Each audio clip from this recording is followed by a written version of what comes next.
Pernahkah kau melihat sebuah batu di lereng bukit yang seolah menangis? Konon, itu bukan sekedar batu, melainkan seorang anak yang dikutuk karena durhaka pada ibunya.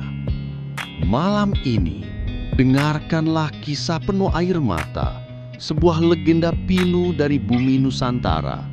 Kisah Batu Menangis.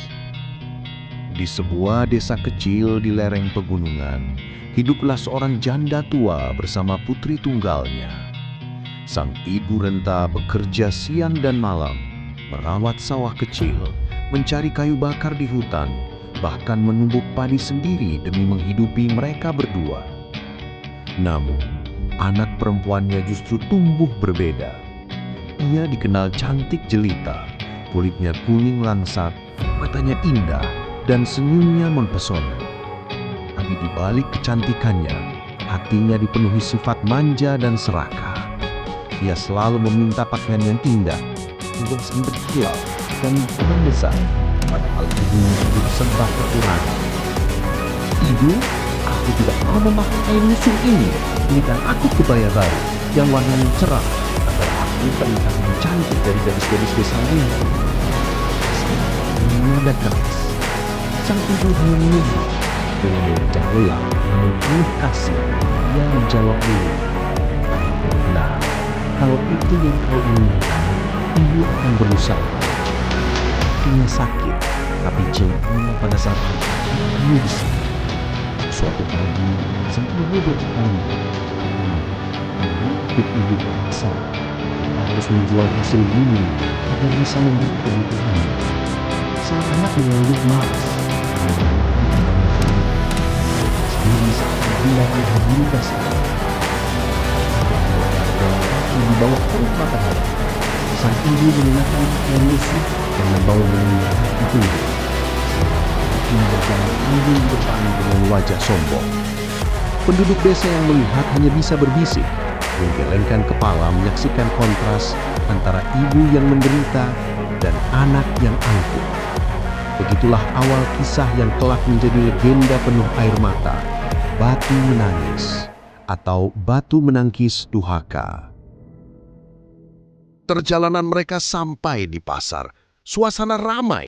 Pedagang sayur berteriak menawarkan dagangan, kain warna-warni tergantung di kios bambu, suara ayam dan anak-anak bercampur jadi satu. Orang-orang menoleh ketika melihat sang anak berjalan. Mereka kagum akan kecantikannya. Namun tatapan mereka segera berubah heran saat melihat ibunya yang lusuh berjalan di belakang. Bisik-bisik mulai terdengar, "Cantik sekali gadis itu. Tapi kenapa ibunya tampak begitu miskin dan renta?" Wajah sang anak memerah, bukan karena bangga, melainkan malu. Ia merasa terhina berjalan bersama ibunya. Dengan nada kesal, ia menoleh dan berbisik keras, "Ibu, jangan berjalan di sampingku. Aku malu punya ibu jelek dan miskin seperti engkau." Sang ibu terdiam, langkahnya lemah, hatinya hancur seakan disayat sembunyi. Namun, dengan mata berkaca-kaca, ia tetap berjalan di belakang putrinya. Tapi sang anak tak berhenti. Setiap kali ibunya mendekat, ia kembali menghardik, "Jangan dekat-dekat denganku. Aku tidak mau orang tahu kau ibuku."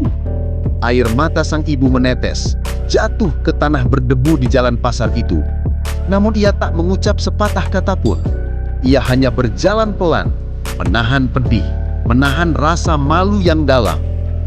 Di tengah hiruk pikuk pasar, hanya ada satu yang paling jelas, yaitu suara hati seorang ibu yang terluka.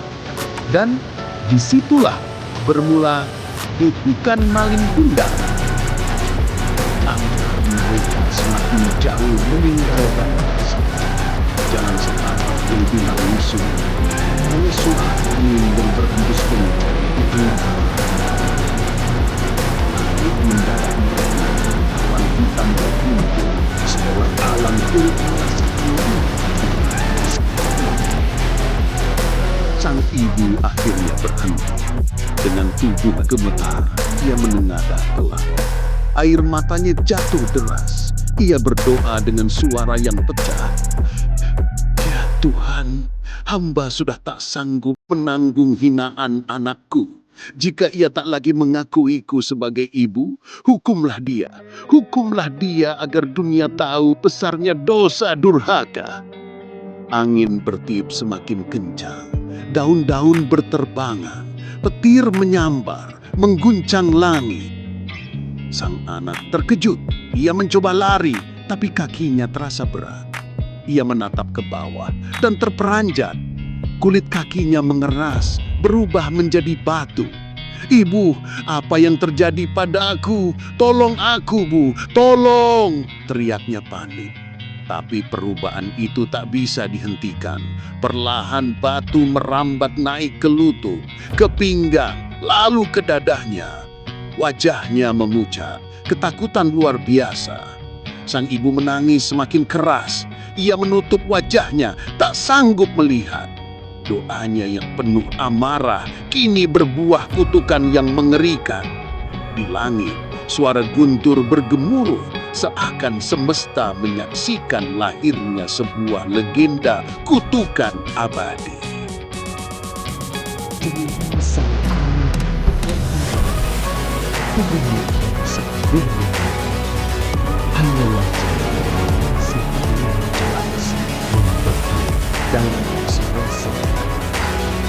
Dari sudut air menuju sampai orang-orang desa yang mendengar kabar segera datang mereka terperanjat melihat lagi menyuruh gadis cantik yang sedang menangis dari celah-celah air terus menangis seperti tangisan abadi. Sang ibu rentang duduk di samping. Ia memeluk ibunya, menangis terpisah, menyesal doa yang keluar dari mulut. Namun, ibu tak pernah benar-benar ingin kehilanganmu, karena kau telah memilih jalanmu sendiri. Ucapnya dengan suara bergetar. Hari-hari berikutnya, sang ibu selalu datang ke batu itu, duduk di sampingnya, berbicara lirih seakan anaknya masih bisa mendengar. Dan dari batu itu, air mata tak pernah berhenti mengalir. Orang-orang desa kemudian menamai batu itu sebagai batu menangis, sebuah peringatan yang tak lekang oleh waktu, bahwa durhaka kepada orang tua adalah dosa yang akan berbuah kutukan. Hingga kini, legenda itu tetap diceritakan. Sebuah kisah pilu tentang cerita seorang ibu dan penyesalan seorang anak yang terlambat untuk bertobat. Air mata yang mengalir dari batu menangis adalah pengingatan kita sekali. Jangan pernah lupakan pada waktu, karena penyesalan selalu datang terlambat. Terima kasih telah mendengarkan kisah ini bersama Fantasia Nusantara. Sampai bertemu di legenda berikutnya. Dan jangan lupa, setiap cerita menunjukkan pelajaran.